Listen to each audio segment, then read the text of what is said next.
नमस्कार, मी यामिनी महामुणकर. हितगुजमध्ये तुम्हा सगळ्यांचं स्वागत. जीवनशैलीतील बदलामुळे नवजात शिशूंना अनेक आजार होताना दिसत आहेत. त्यामुळे अनेकदा नवजात बाळांना जन्माला आल्या आल्या लगेचच काचेच्या पेटीत ठेवणं असो किंवा गर्भात 9 महिने 9 दिवसांचा कालावधी पूर्ण न करताच अगदी 6व्या 7व्या महिन्यात बाळांचा जन्म होणं असो, यामुळे पालकांच्या चिंतेत खूप भर पडली आहे. त्यामुळे आज आपण नवजात बालरोगावरील अत्याधुनिक उपचार या विषयावर निओनॅटॉलॉजीचे सल्लागार डॉक्टर ओमप्रकाश जमादार यांचं मार्गदर्शन घेणार आहोत. डॉक्टर स्टुडिओमध्ये आलेले आहेत. आपण मनापासून स्वागत आहे हितगुजमध्ये. नमस्कार. नमस्कार.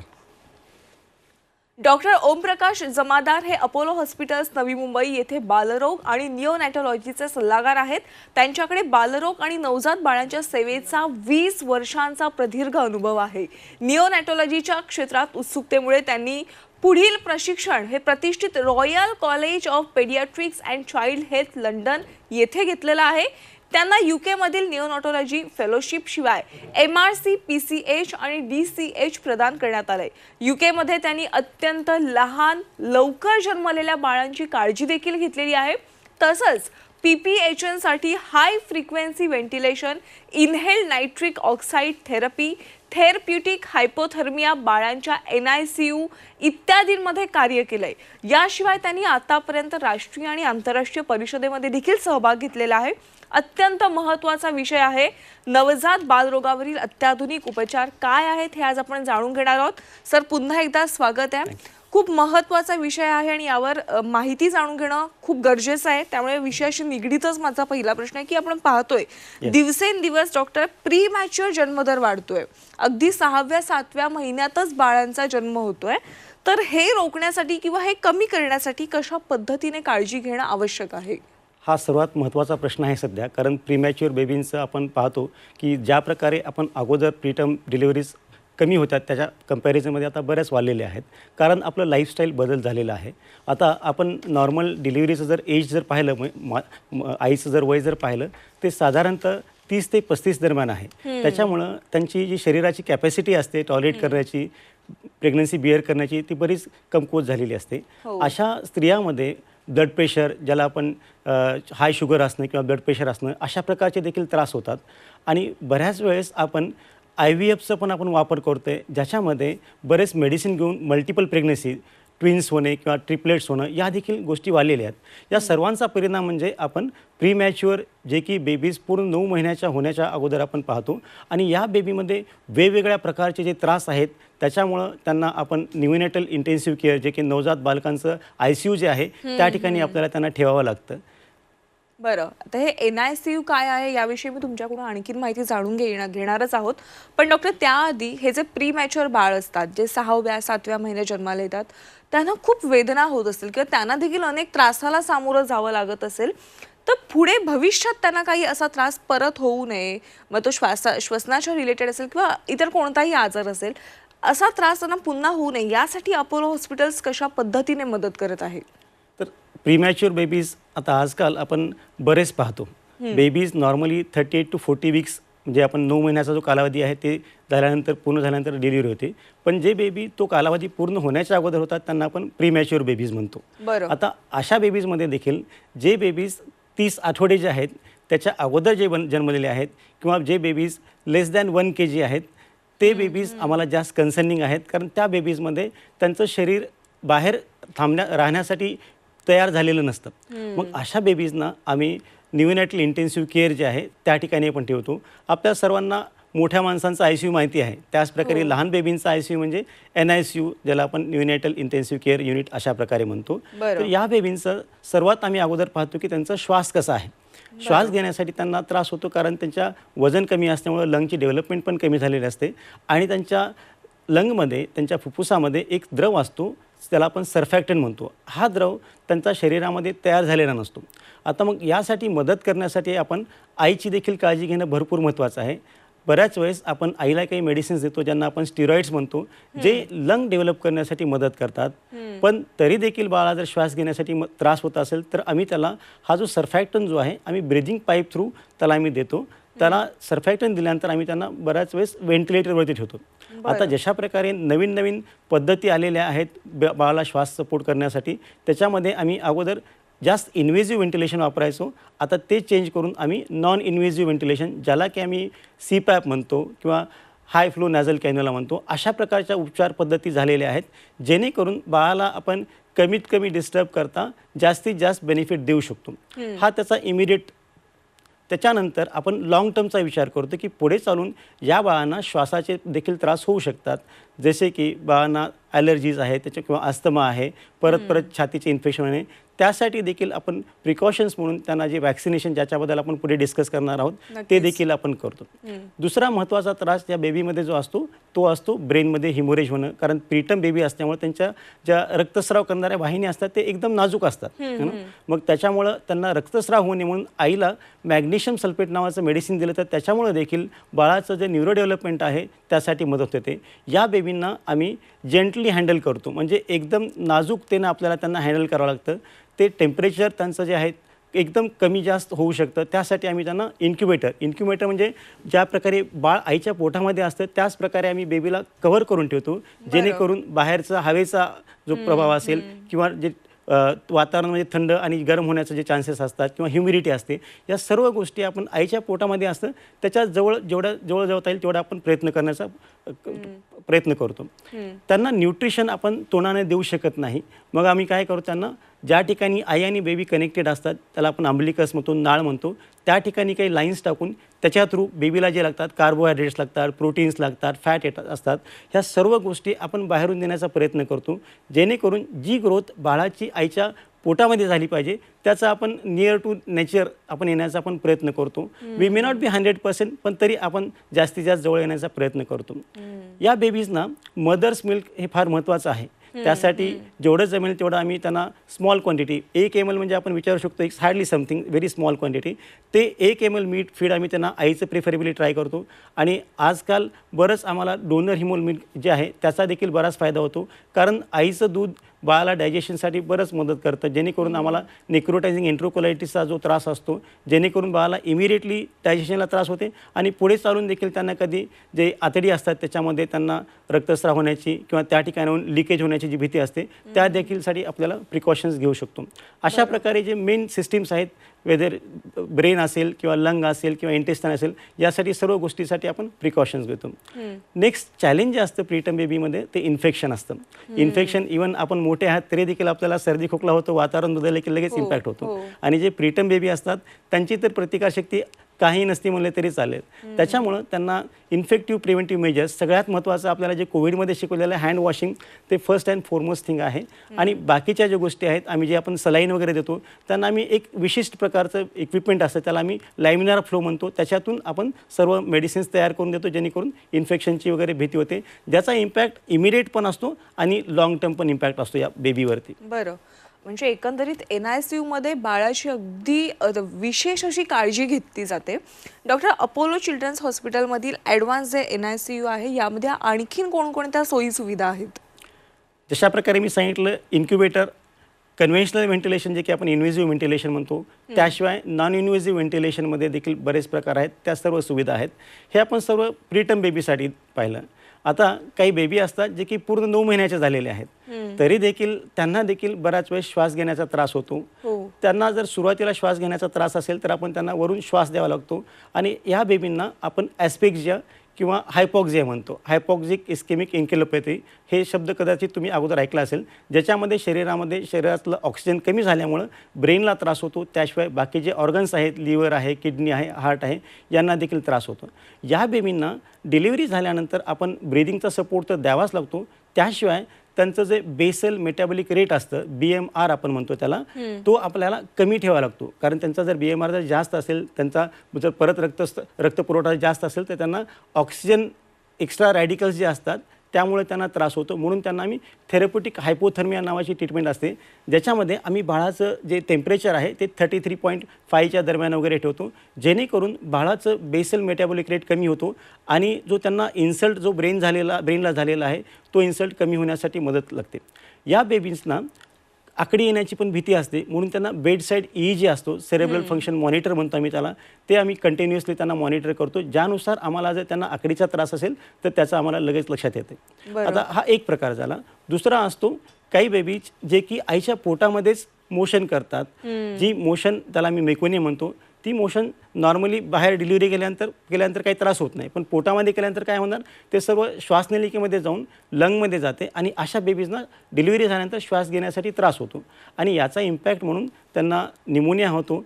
लंगमधलं जे प्रेशर असतं वाढलेलं असतं त्याला आपण पल्मरी हायपरटेन्शन असतं. हे बेबीज पण एकदम नाजूक असतात, त्यांचं ऑक्सिजन सॅच्युरेशन फार फ्लक्च्युएशन होतं, जे की आपण नॉर्मल 94-95 एक्सपेक्ट करतो. या बेबींचं 70 to 90च्या दरम्यान फ्लक्च्युएशन होतं. तर अशा बेबीजसाठी आपल्याला पर्टिक्युलरली नॉर्मल व्हेंटिलेशनशिवाय हाय फ्रिक्वेन्सी व्हेंटिलेशन अशा प्रकारच्या आमच्याकडे सुविधा आहेत आणि जे गोल्ड स्टँडर्ड आहे ऑल ओव्हर वर्ल्डमध्ये इनहेल नायट्रिक ऑक्साईड ते देखील आपल्याकडे अपोलोमध्ये सुविधा आहे. यामुळे आमचे जे आउटकम्स आहेत, जे की प्रीटर्म बेबी असो, जे नवजात कमी दिवसाचे बाळ असो किंवा जे पूर्ण 9 महिन्याचे आहेत पण तरी देखील त्यांना श्वास घेण्यासाठी त्रास असेल, ते स्टँडर्ड्स आउटकम जे इंटरनॅशनल स्टँडर्ड आहेत तशा प्रकारचे आमचे आउटकम्स आहेत.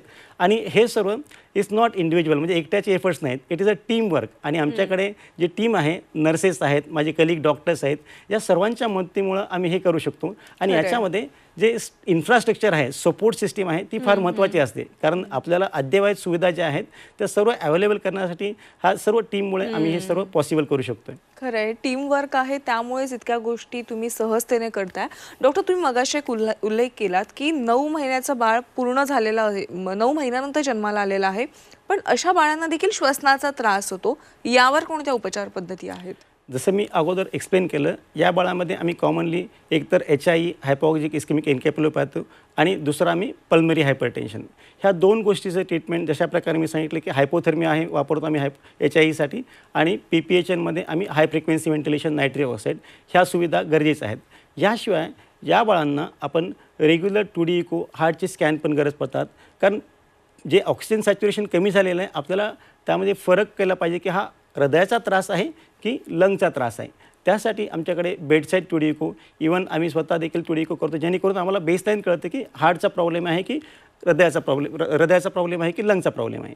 त्यासाठी देखील आमच्याकडे ॲडिशनल फॅसिलिटी आहेत, जे करून आम्हाला लवकर डायग्नोसिस म्हणजे अर्ली इंटरव्हेन्शन करण्यासाठी आपल्याला गाईड करतात.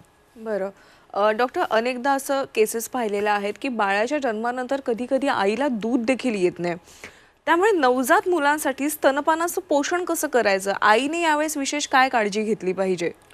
मी नेहमी म्हणतो की आईचा जन्म बाळाचा जन्म झाल्यानंतर होतो. खरं. त्यामुळे ज्या पर्टिक्युलरली आजकालच्या ज्या मदर्स आहेत त्या बऱ्याच वेळेस त्यांना सपोर्ट नसतो, त्यांच्या घरी देखील सपोर्ट नसतो आणि इवन सोशल सपोर्ट देखील लॅकिंग आहे. त्याच्यामुळे त्यांना बरंच स्ट्रगल करावं लागतं. पण आईचं दूध बाळासाठी फार चांगलं असते हे आपल्याला एकदम स्पष्टपणे लक्षात घेतलं पाहिजे. तर त्यासाठी सर्वात महत्त्वाचं असते की आईला ॲडिक्वेट न्यूट्रिशन भेटलं पाहिजे. तर त्यासाठी जे आपले न्यूट्रिशनल कंटेंट आहेत, कार्बोहायड्रेट्स, प्रोटीन, फॅट म्हणतो, ह्या गोष्टी तर महत्त्वाच्या आहेत. त्याशिवाय जे मायक्रोन्युट्रिएंट जसे की आयर्न आहे, कॅल्शियम आहे, कारण ह्या सर्व गोष्टी बाळाला आईच्या दुधातूनच भेटतात. हा पहिला भाग झाला. दुसरी गोष्ट, आईचं हायड्रेशन फार महत्त्वाचं असतं. बऱ्याच वेळेस कळतं आईला की आपण जास्त दूध पिलं की आपल्याला दूध जास्त येईल, तर तसं नाही. आपण दुधाव्यतिरिक्त बाकीचे पण लिक्विड्स आहेत, जसे की ज्यूस असतात किंवा सूप असतात किंवा पाणी आहे, याचं प्रॉपर हायड्रेशन जर ठेवलं तर त्याने देखील आपलं मिल्क प्रोडक्शन वाढतं. बाळाला रेग्युलर फीडिंग करणं हा याच्यामधला जो स्टिम्युलेशन जर ब्रेस्टला भेटतो त्याच्यामुळे आपल्या शरीरामधले हार्मोन्स तयार होतात, जे की मिल्क प्रोडक्शन वाढून बाळाला ॲडिक्वेट फीडिंग होतं. बऱ्याच वेळेस पालक प्रश्न करतात की माझं दूध बाळाला ॲडिक्वेट आहे की नाही, तर ते आपल्याला कसं लक्षात येणार? जर बाळ रेग्युलरली युरिन पास करत असेल ॲटलिस्ट 4 ते 6 वेळेस 24 तासामध्ये, आणि जेव्हा आपण डॉक्टरांना दाखवतो त्यावेळेस बाळाचा आपण वेट चेक करतो, तर ह्या 2 गोष्टी आपल्याला आयडिया देतात की आपलं फीडिंग जे आहे ते बाळाला ॲडिक्वेट होत आहे की नाही. बरोबर. डॉक्टर, अनेकदा ना बाळ जन्माला आल्या आल्या कावीळ होते, ह्या केसेस खूप पाहायला मिळतात, तर ती कावीळीची चिन्ह कोणती असतात आणि अशा वेळेस पालकांनी कशी काळजी घेतली पाहिजे? बाळामधला कावीळ हा मोठ्या व्यक्तींचा कावीळ याच्यामध्ये बराच फरक आहे. याला आम्ही फिजिओलॉजिकल जॉन्डिस म्हणतो. त्याचा अर्थ आहे की बऱ्याच बाळांना कावीळ होतो, जो की दुसऱ्या दिवशी येतो आणि 4 ते 5 दिवस वाढतो आणि त्याच्यानंतर तो ग्रॅज्युअली कमी होतो 2 आठवड्यापर्यंत. पण काही कंडिशनमध्ये कावीळ लवकर येतो आणि तो एकदम जास्त वाढतो. तर अशा कंडिशन, जसे की बाळाचा ब्लड ग्रुप आणि आईचा ब्लड ग्रुप वेगळा आहे, मदर RH निगेटिव्ह आहे आणि बेबी RH पॉझिटिव्ह आहे, किंवा आई O पॉझिटिव्ह आहे आणि बाळाचा A किंवा B आहे, अशा कंडिशनमध्ये जॉन्डिस वाढण्याची भीती जास्त असते. त्याशिवाय जे बेबीज प्रीमॅच्युअर आहेत, कारण त्यांचं देखील लिव्हर तयार झालेलं नसतं, ज्या बेबींना देखील जॉन्डिस येण्याची भीती जास्त असते. तर जॉन्डिस म्हणजे जनरली आपण डोळ्यामध्ये आपण पिवळेपणा दिसून येतो, पण आम्ही जेव्हा एक्झामिनेशन करतो तर बाळाच्या हातावरती पायावरती जॉन्डिसचं प्रमाण किती आहे त्याचं लक्ष येतो, कारण जॉन्डिस चेहऱ्यापासून चालू होतो आणि परत तो पूर्ण शरीरावरती पसरतो. जर आपल्याला वाटते की बाळाचे हात आणि पाय जास्त पिवळे दिसत आहेत किंवा बाळ दूध पित नाही आहे, सुस्त वाटतोय, त्याचा अर्थ आहे की बाळाला कावीळमुळे त्रास आहे किंवा दुसरा काहीतरी त्रास आहे, अशा वेळेस आपण डॉक्टरांना भेटलं पाहिजे. आणि जॉन्डिससाठी ट्रीटमेंट आजकाल एकदम चांगली अवेलेबल आहे. फोटोथेरपी आम्ही ज्याला म्हणतो, जे की एकदम फास्ट रिकव्हरी जॉन्डिसपासून कव्हर करण्यासाठी आपल्याला मदत करते. तर हे महत्त्वाचं आहे आपल्याला की जॉन्डिस आपण लवकर पाहायला पाहिजे आणि त्यानुसार जेव्हा पण आपण डाऊटफुल असो त्यावेळेस आपण डॉक्टरांची मदत घेतली पाहिजे. बरोबर. आणि असं जॉन्डिसप्रमाणे ना बालपणातील लठ्ठपणाच्या समस्या देखील खूप वाढत आहेत. तर तुम्ही आहार आणि जीवनशैलीतील कोणते बदल सुचवाल, अगदी थोडक्यात सांगा. मुलांचं लठ्ठपणा आजकाल एकदम वाढलेला आहे. आपण डायटिंग, मोठे लोक डायटिंग करतात, पण लहान मुलांना डायटिंग थोडंसं डिफिकल्ट असतं कारण मुलं डिमांडिंग असतात. तर आपण जे फास्ट फूड जे खातोय त्याच्यामुळं मोस्ट इम्पॉर्टंट कारण आहे पर्टिक्युलरली साखर, मैदा आणि सॉल्ट, ह्या 3 वाईट गोष्टी ज्या आहेत त्या आपल्या शरीराला हानिकारक आहेत. आणि जे पॅक फूड आहे, टीन फूड आहे, इवन जे ज्युसेस जे असतात रेडी टू यूज, त्याच्यामध्ये शुगरचं प्रमाण जास्त आहे. या सर्व कारणामुळं आपल्याला ओबेसिटी जी आहे लहान मुलांमध्ये जाणून दिसते. आणि दुसरं आहे स्क्रीन एक्सपोजर, ज्याच्यामध्ये मुलं बसून आहेत, फिजिकल ॲक्टिव्हिटी कमी करतात, त्याच्यामुळं लठ्ठपणा वाढलेला आहे. बरोबर. याशिवाय जे बेबीज मदर्स मिल्क घेत नाहीत सुरुवातीला, जे जास्त करून फॉर्म्युला असतात, त्याच्यामुळे पण कदाचित त्याच्यामुळे देखील लठ्ठपणा वाढण्याची भीती असते. तर मदर्स मिल्क देखील यासाठी फार महत्त्वाचं आहे. नक्कीच डॉक्टर. आणि ना लहान मुलं फिजिकली किती फिट आहेत हे देखील वारंवार चेक करणं खूप गरजेचं आहे. त्यामुळे तपासण्या देखील काही आहेत आणि त्या खूप महत्त्वाच्या देखील आहेत. तर पालकांनी त्यांच्या मुलांसाठी कोणती मुख्य तपासणी केली पाहिजे? त्याला आपण स्क्रीनिंग म्हणतो. आजकाल आपण सर्वजण हेल्थ चेकअप करतो. त्याच प्रकारे आम्ही इवन बाळ जन्मलेले जे नवीन बालक आहेत त्यांना देखील आम्ही न्यूबॉर्न स्क्रीनिंग करतो, ज्याच्यामध्ये आम्ही जसे की थायरॉईडची कंडिशन आहे किंवा G6PD एन्झाईमची डिफिशियन्सी आहे किंवा काही एंडोक्राईन डिसऑर्डर्स आहेत, ह्या सर्व आम्ही अर्ली डायग्नोज करतो. बरं. त्यांना आम्ही हेअरिंगची देखील स्क्रीनिंग करतो, जेणेकरून जर त्यांना पुढे चालून ऐकण्याचा त्रास होईल, ते त्रास होण्याच्या अगोदरच आपण त्यांचं डायग्नोसिस करतो. जे प्रीटर्म बेबीज आहेत त्यांची आम्ही डोळ्याची देखील तपासणी करतो. इवन मी तर म्हणेन की स्कूलला जाण्याच्या अगोदर प्रत्येक मुलांची डोळ्याची तपासणी होणं फार गरजेचं आहे. नक्कीच. हे सर्व स्क्रीनिंग आपल्याला महत्त्वाचे आहे. त्याशिवाय आजकाल आपण पाहतो की ओबेसिटीसोबत लहान मुलांमध्ये देखील डायबिटीसचं प्रमाण वाढलेलं आहे. आम्ही रिसेंटलीच कॅन्सर अवेअरनेस लहान मुलांमध्ये केलेलं आहे. कॅन्सरचं देखील प्रमाण बरंच वाढलेलं आहे. त्या दृष्टीनं आपण आजकाल रुटीन स्क्रीनिंग जे आहे किंवा रुटीन बाळांचं जे चेकअप आहे ते फार महत्त्वाचं आहे. हा एक भाग झाला. दुसरा आहे बाळाची ग्रोथ आणि डेव्हलपमेंट कशी होते हे जेव्हा आपण रेग्युलर फॉलोअप ठेवतो तेव्हाच आपल्याला लक्षात येईल की आपण न्यूट्रिशन बरोबर देतोय का नाही. त्यानुसार मग आपल्याला पुढे मदत येईल प्रॉब्लेम प्रिव्हेंट करण्यासाठी. बरं, नक्की. सर, अपोलो चिल्ड्रन्स हॉस्पिटलमध्ये जसं NICUची एक नवीन सुविधा तुमच्याकडे आहे, त्याच्यामध्ये तुम्ही कशा पद्धतीने लहान मुलांची काळजी घेता हे देखील सांगितलं. पण सर, यामध्ये कोणकोणते उपचार आणि सुविधा उपलब्ध आहेत आणि इमर्जन्सी केसेस येतात त्या कशा तुम्ही हाताळता याविषयी सांगा. We call it multidisciplinary team approach. म्हणजे आमच्याकडे सर्व फॅसिलिटी आहेत. त्याच्यामध्ये न्यूरोलॉजी आहेत, कार्डिओलॉजी आहेत, हिमॅटॉलॉजी जे की बाळाच्या रक्तांचे आजार आहेत. या सर्व जी टीम आहे ह्या टीमच्या मदतीनं आम्हाला ह्या डिफिकल्ट केसेस मॅनेज करण्यासाठी हेल्प होते. इवन आपलं जर इमर्जन्सी जर पाहिलं तर ते चाइल्ड फ्रेंडली इमर्जन्सी आहे, ज्या ठिकाणी आम्ही बाळांसाठी, लहान मुलांसाठी स्पेशलाइज एरिया डेडिकेट केलेला आहे. त्यांचे इवन आपण कर्टन्स वगैरे पाहिलं तर they are friendly for them, जेणेकरून बाळांना असं भीती जे असतं हॉस्पिटलमध्ये आल्यानंतर अगोदर पॅरेंट्स भिलेले असतात आणि त्याशिवाय लहान मुलांसाठी पण भीती असतं, तर तो पार्ट आम्ही टेक केअर करतो. दुसरं, अवेलेबिलिटी ऑफ द डॉक्टर्स. आमच्याकडे राऊंड द क्लॉक पिडियाट्रिशियन्स आणि पिडियाट्रिक कन्सल्टंट असतात, जे की योग्य डायग्नोसिस आणि योग्य उपचार पद्धती अंडर वन रूफ, म्हणजे एकाच ठिकाणी सिम्पल एक्सरे असो किंवा ॲज हाय ॲज MRI असेल, ह्या सर्व गोष्टी एका ठिकाणी होतात, ज्याचा देखील आम्हाला लवकर डायग्नोसिस करण्यासाठी बराच मदत होतो. नक्कीच. सर, जाता जाता अत्यंत महत्त्वाचा प्रश्न की वेळेवर लसीकरण करणं किती महत्त्वाचं आहे आणि मुलांसाठी कोणत्या वयात कोणत्या लसी घेणं आवश्यक आहे, अगदी थोडक्यात सांगा. Prevention is always better than cure. त्यामुळे लसीकरण फार महत्त्वाचं आहे. आपण निमोनियाच्या वगैरे केसेस पाहतो, टायफॉईडच्या केसेस पाहतो, तर हे सर्व वॅक्सिन्स आजकाल अवेलेबल आहेत. त्याच्यामुळं मी सर्व पालकांना सजेस्ट करेन की जे आपल्याकडे प्रिव्हेंटिव्ह वॅक्सिन्स आहेत ते आपण घेतले पाहिजेत, जेणेकरून आपण जर कॉस्टचा जर विचार केला तर बाळ आजारी पडल्यानंतर जे आपण जेवढा आपण कॉस्ट स्पेंड करतो त्याच्यापेक्षा लसीकरणामध्ये कमी कॉस्ट आहे. बरोबर, नक्कीच. सर, तुम्ही आज हितगुजमध्ये आलात आणि प्रेक्षकांना नवजात बालरोगावरील अत्याधुनिक उपचार पद्धती कोणत्या आहेत, अपोलो हॉस्पिटल्समध्ये कशा पद्धतीने तुम्ही ट्रीटमेंट करता याविषयी योग्य माहिती दिली, त्याबद्दल आपले मनापासून आभार. धन्यवाद. थँक्यू. हितगुजमध्ये वेळ झाली आज इथेच थांबण्याची. ताज्या घडामोडींसाठी तुम्ही पाहत रहा झी 24 तास.